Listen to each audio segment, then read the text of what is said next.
Al-Imam Nawawi membolehkan bid'ah hasanah. Al-Imam Al-Iz bin Abdissalam juga membolehkan bid'ah hasanah. Al-Imam Syafi'i juga membolehkan bid'ah hasanah. Tetapi bid'ah hasanah yang dimaksud oleh mereka, para imam, bukan yang dimaksud oleh masyarakat umum.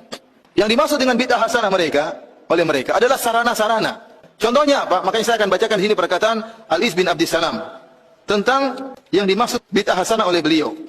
Al-Iz bin Abdissalam ini ulama besar mazhab Syafi'iyah yang dinukil perkataannya oleh Imam Nawawi. Imam Nawawi sehingga mengikuti mengatakan bahwasanya bid'ah terbagi menjadi 5. Dia mengatakan bid'ah terbagi menjadi 5. Dan sebelum saya membacakan perkataan beliau, saya ingin jelaskan. Yang dimaksud dengan bid'ah hasanah oleh para ulama Syafi'iyah adalah hal-hal yang berkaitan dengan sarana, bukan ritual. Contohnya mereka mengatakan di antara bid'ah hasanah, bid'ah yang wajib atau bid'ah yang mustahab. Contohnya bikin jembatan. Contohnya bikin pondok. Bikin pondok ada nggak di zaman Nabi? Pondok ada nggak di zaman Nabi? Nggak ada. Di zaman Nabi orang belajar di masjid, nggak ada pondok. Tetapi di zaman sekarang dibuat pondok. Pondok itu bukan ritual ibadah, tapi pondok itu sarana untuk bisa belajar agama. Kemudian contohnya mereka mengatakan ilmu nahwu dan sorof, ilmu bahasa Arab. Di zaman Nabi tidak ada namanya ilmu nahwu dan sorof. Kenapa? Karena para sahabat semuanya bisa bahasa Arab. Yang butuh dengan ilmu nahwu dan sorof adalah kita-kita ini yang bahlul tidak tahu bahasa Arab. Makanya harus belajar ilmu nahwu dan sorof. Ini tidak ada di zaman Nabi, namun ada di zaman sekarang. Dan ini bukan ritual, tapi dia merupakan sarana untuk bisa memahami bahasa Arab. Contohnya lagi ilmu jarh wa ta'dil.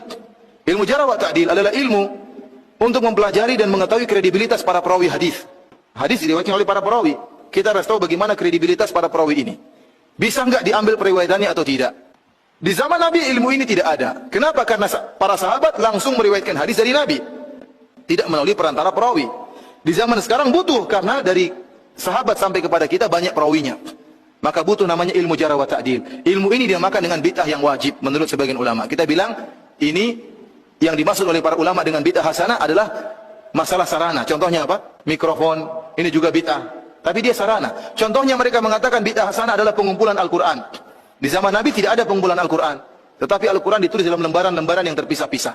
Di zaman Abu Bakar ada ide untuk mengumpulkan Al-Quran lembaran-lembaran tersebut.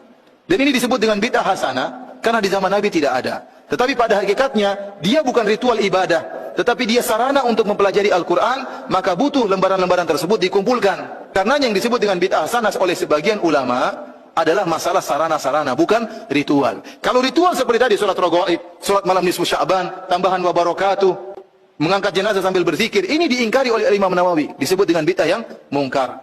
Sebagian orang-orang Indonesia tatkala melihat ternyata sebagian ulama Syafi'iyah membolehkan bid'ah hasanah, mereka salah paham.